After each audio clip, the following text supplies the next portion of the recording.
Friends 3 days back అయితే ఒక video అయితే పెట్టాను. ఆ వీడియో కింద మన సబ్స్క్రైబర్ వచ్చేసి క్రిస్టియన్ సాంగ్ మీదకెళ్ళి ఏదైనా ఒక ఎడిటింగ్ చేయమన్నారు. కాబట్టి అయితే ఈ వీడియో అయితే చేశాను. అండ్ ఇంకా మీకు ఏ సాంగ్ మీదకెళ్ళి ఎడిటింగ్ కావాలో కింద కామెంట్ అయితే చేయండి. ఖచ్చితంగా ఆ సాంగ్ మీదకెళ్ళి అయితే ఎడిటింగ్ అయితే చేస్తాను. ఫ్రెండ్స్ ఫస్ట్ అయితే ఒకసారి డెమో వీడియో చూడండి.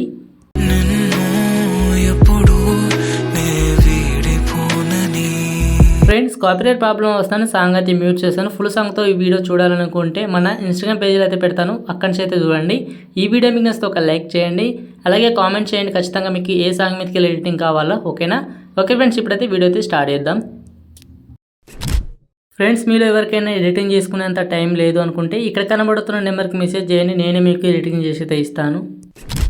ఫ్రెండ్స్ ఫస్ట్ ఆఫ్ ఆల్ అయితే మీ మొబైల్న పిక్సర్ యాప్ అయితే ఓపెన్ అయితే చేసుకోండి. ఓకేనా? ఓపెన్ చేసిన తర్వాత ఇంటర్ఫేస్ ఈ విధంగా అయితే ఉంటుంది. కింద ప్లస్ ఐకాన్ మీరు ట్యాప్ చేసుకుని పైన ఎడిట్ ఫోటో ఉంటుంది, ఇక్కడైతే ట్యాప్ చేసుకోండి. ఇక్కడ ట్యాప్ చేసుకున్న తర్వాత మీ యొక్క ఫొటోస్ అయితే ఉంటాయి కదా, కపుల్ ఫొటోస్, ఆ ఫొటోస్ అయితే తీసుకోండి, లేకపోతే సింగిల్ ఫొటోస్ ఉన్నా పర్లేదు. ఓకే, కపుల్ ఫొటోస్ అయితే చాలా బాగా అయితే ఉంటుంది. ఓకే, నెక్స్ట్ వచ్చేసి ఈ విధంగా ఉన్న తర్వాత కింద రిమూవ్ బీజీ ఉంటుంది, ఇక్కడ ట్యాప్ చేసుకుంటే మీకు ఫోటోకున్న బ్యాక్గ్రౌండ్ అయితే రిమూవ్ అయితే అయిపోతుంది. ఒక 10 సెకండ్స్ టైం అయితే తీసుకుంటుంది. ఓకేనా? ఈ విధంగా రిమూవ్ అయిపోయిన తర్వాత బ్యాక్గ్రౌండ్ పైన రైట్కి మీరు ట్యాప్ చేసుకోండి. ఓకేనా? రైట్కి మీరు ట్యాప్ చేసుకున్న తర్వాత ఒకవేళ మీ ఫొటోస్ కొంచెం హెచ్డీ లేకపోతే కింద మీకు టూల్స్ ఆప్షన్ ఉంటుంది చూడండి. ఓకేనా? సో ఇక్కడ ట్యాప్ చేసుకోండి, ఇక్కడ ఏఐ ఎన్హాన్స్ ఉంటుంది, ఇక్కడ ట్యాప్ చేసుకుంటే మీకు ఫోటో అనేది మంచి క్లారిటీగా అయితే వస్తుంది. ఒకవేళ పిక్సర్ యాప్ మీ దగ్గర లేకపోతే నాకు వాట్సాప్లో పిక్సర్ అని కామెంట్ చేయండి, అంటే మెసేజ్ చేయండి, మీకైతే నేను డైరెక్ట్గా అయితే యాప్ అయితే సెండ్ చేస్తాను. ఓకేనా?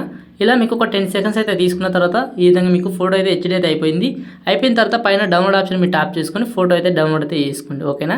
ఇదే విధంగా ఒక 6-7 ఫొటోస్ అయితే డౌన్లోడ్ అయితే చేసుకోండి. ఓకేనా? ఫర్ ఎగ్జాంపుల్ నేను ఆల్రెడీ ఒకటి చేశాను కాబట్టి నేను దీన్ని హైడ్ చేసేసి ఇంకో ఫోటో తీసుకుంటున్నాను చూడండి మీకోసం. ఓకే, ఇంకో ఫోటో తీసుకుంటున్నాను. ఓకే, ఫోటో తీసుకున్న తర్వాత మళ్ళీ సేమ్ ప్రాసెస్ కింద రిమూవ్ బీజీ మీరు ట్యాప్ చేసుకోండి. ఈసారి వచ్చేసి మీకు రిమూవ్ బ్యాక్గ్రౌండ్ వస్తుంది, ఇక్కడ రిమూవ్ బ్యాక్గ్రౌండ్ మీరు ట్యాప్ చేసుకుంటే మీకు ఫోటోకున్న బ్యాక్గ్రౌండ్ అయితే రిమూవ్ అయితే అయిపోతుంది. రిమూవ్ అయిపోయిన తర్వాత పైన రైట్కి మీరు ట్యాప్ చేసుకోండి, కింద టూల్స్ మీరు ట్యాప్ చేసుకుని ఇక్కడ ఏఏ ఎన్హాన్స్ అయితే చేసుకోండి. ఈ విధంగా మీరు ఒక 10 ఫొటోస్ కాదు కానీ ఒక 6-7 ఫొటోస్ అయితే హెచ్డీగా అయితే చేసుకోండి, మంచి ఫొటోస్ అయితే తీసుకోండి. ఓకేనా? ఈ విధంగా అయితే మొత్తం హెచ్డీగా అయితే చేసుకోండి. ఓకేనా? సేమ్ ప్రాసెస్ మీకు అర్థమైంది అనుకుంటున్నాను. ఓకే, ఈ విధంగా హెచ్డీ అయిపోయిన తర్వాత పైన డౌన్లోడ్ మీరు ట్యాప్ చేసుకొని డౌన్లోడ్ అయితే చేసుకోండి మీ యొక్క ఫొటోస్ని. ఓకే, నెక్స్ట్ వచ్చేసి మీకు డిస్క్రిప్షన్లో వచ్చేసి ఒక లింక్ అయితే ఇస్తాను, ప్రీసెట్ అనేది ఉంటుంది, జస్ట్ ఆ లింక్ మీరు ట్యాప్ చేసుకోండి, ఓపెన్ అయితే చేసుకోండి. ఓపెన్ చేసుకుంటే మీకు డైరెక్ట్గా అయితే ఎలక్ట్రానిక్ స్టాప్లో అయితే ఇంపోర్ట్ అయితే అడుగుతుంది. ఈ విధంగా ఇక్కడ ఇంపోర్ట్ మీరు ట్యాప్ చేసుకోండి. ఇంపోర్ట్ మీరు ట్యాప్ చేసుకుంటే నెక్స్ట్ మీ మొబైల్ అయితే అంటే మీ యొక్క ఎలక్ట్రానిక్ స్టాప్లో అయితే ఇంపోర్ట్ అయితే అయిపోతుంది ఈ విధంగా. ఓకేనా? ఈ విధంగా ఇంపోర్ట్ అయిపోయిన తర్వాత పైన నెక్స్ట్ మీరు ట్యాప్ చేసుకోండి. నెక్స్ట్ ఇక్కడ కంటిన్యూ టు టెంప్లెట్ ఉంటుంది, సో కింద మీరు ట్యాప్ చేసుకోండి. ఓకేనా? కింద ఆప్షన్ మీరు ట్యాప్ చేసుకుంటే ఈ విధంగా వస్తుంది. ఓకేనా? ఈ విధంగా టెంప్లెట్ వచ్చిన తర్వాత ఇక్కడ వచ్చేసి మీకు 3D కెమెరా అయితే ఉంటుంది, ఇక్కడ ట్యాప్ చేసుకొని 3D కెమెరా అయితే ఆఫ్ అయితే చేసుకోండి. ఓకేనా? ఆఫ్ చేసిన తర్వాత ఈ విధంగా మీకు ఈ సెంటర్లో ఒక కలర్ గ్రేడింగ్ ఫోటో అయితే ఉంటుంది. ఓకేనా? ఈ గోల్డ్ కలర్ది ఈ యొక్క ఫోటో మీరు ట్యాప్ చేసుకొని కలర్ అనే ఫిల్మ్ మీరు ట్యాప్ చేసుకొని మళ్ళీ ఇక్కడ ట్యాప్ చేసుకోండి. ఓకేనా? ఇక్కడ వచ్చేసి మీరు ఇంతకుముందు రిమూవ్ చేసుకున్న ఫోటో ఉంటుంది కదా, బ్యాక్గ్రౌండ్ రిమూవ్ చేసుకున్న ఫోటో, ఆ ఫోటో సెలెక్ట్ అయితే చేసుకొని పైన ప్లస్ ఐకాన్ ఉంటుంది, ఇక్కడ ట్యాప్ చేసుకొని మీకు ఫోటో అయితే యాడ్ అయిపోతుంది. ఓకేనా? చూడండి ఒకసారి. ఓకే, ఈ విధంగా అయిపోయింది కదా. ఫోటోని కావాలంటే ఫోటో మీరు ట్యాప్ చేసుకొని కింద మూవ్మెంట్ ట్రాన్స్ఫర్ ఉంటుంది, ఇక్కడ ట్యాప్ చేసుకొని ఇక్కడ జూమ్ ఆప్షన్కి వచ్చేసి ఫోటో అయితే ఈ విధంగా జూమ్ అయితే చేసుకోండి. ఓకేనా? చూడండి. ఓకే, ఇప్పుడు ఈ విధంగా జూమ్ చేసుకున్న తర్వాత ఇప్పుడు కావాలంటే ఫోటో మీద ట్యాప్ చేసుకుని ఫోటో కొంచెం ఈ విధంగా కొంచెం పెద్దగా అయితే చేసుకోవచ్చు, అడ్జస్ట్మెంట్ అయితే చేసుకోండి. ఓకేనా? ఇదే విధంగా ఇంకో ఫోటో ఉంటుంది, సేమ్ ప్రాసెస్. ఇక్కడ ఫోటో మీద ట్యాప్ చేసుకొని కలర్ అండ్ ఫిల్మ్ మీద ట్యాప్ చేసుకోండి, మళ్ళీ ఇక్కడ ట్యాప్ చేసుకోండి, ఇక్కడ వచ్చేసి ఇంకో ఫోటో అయితే సెలెక్ట్ అయితే చేసుకోండి. ఓకేనా?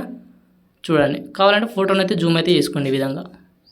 చూడండి. ఓకేనా? నెక్స్ట్ వచ్చేసి సేమ్ ఇదే ప్రాసెస్ ఇంకొకటి ఉంటుంది, సో ఇక్కడ కలర్ అండ్ ఫిల్మ్ ట్యాప్ చేసుకొని మళ్ళీ ఇక్కడ ట్యాప్ చేసుకోండి, ఇక్కడ వచ్చేసి ఇంకో ఫోటో అయితే సెలెక్ట్ అయితే చేసుకోండి. ఓకే, నేను సెలెక్ట్ చేస్తున్నాను చూడండి. ఓకేనా? ఈ విధంగా సెలెక్ట్ చేసుకుంటే మీకు వీడియో అయితే రెడీ అయితే అయిపోతుంది. ఓకేనా? నెక్స్ట్ వచ్చేసి ఇంకోటి అయితే ఉంటుంది, మళ్ళీ ఇక్కడ ట్యాప్ చేసుకొని కలర్ అండ్ ఫిల్మ్ ట్యాప్ చేసుకోండి, మళ్ళీ ఇక్కడ ట్యాప్ చేసుకోండి. ఓకేనా? నెక్స్ట్ వచ్చేసి ఇంకో ఫోటో అయితే సెలెక్ట్ అయితే చేసుకోండి. ఓకే, ఇంకా కొత్తగా ఎవరైనా మన ఛానల్కి వచ్చినట్టయితే ఛానల్ అయితే సబ్స్క్రైబ్ అయితే చేసుకోండి ఫ్రెండ్స్. ఓకేనా? ఇక్కడైతే కొంచెం జూమ్ అయితే తగ్గించుకోండి. ఓకే, లాస్ట్ ఫోటో ఉంటుంది, ఈ యొక్క ఫోటో మీద ట్యాప్ చేసుకొని కలర్ అండ్ ఫిల్మ్ ట్యాప్ చేసుకోండి, ఇక్కడ నుంచి వచ్చి ఫోటో అయితే చేంజ్ అయితే చేసుకోండి. ఓకేనా? నేను ఇంకో ఫోటో పెడుతున్నాను చూడండి. ఓకే, ఈ విధంగా కొంచెం అడ్జస్ట్మెంట్ అయితే చేసుకోండి ఫోటోని అయితే. ఓకే, ఈ విధంగా ఎడిటింగ్ అయిపోయిన తర్వాత పైన ఏరో సింబల్ మీరు ట్యాప్ చేసుకొని వీడియో అయితే ఎక్స్పోర్ట్ అయితే చేసుకోండి. XML ఫైల్ కూడా ఇస్తాను, సో అది కూడా ఇంపోర్ట్ అయితే చేసుకోండి. ఏమైనా ప్రాబ్లం ఉంటే మీకు ఆల్రెడీ డిస్క్రిప్షన్లో వీడియో అయితే ఉంటుంది, ఆ వీడియో చూస్తే మీకు ఈజీగా అయితే అర్థమైపోతుంది. ఓకేనా? Okay friends, thank for watching. జై హింద్.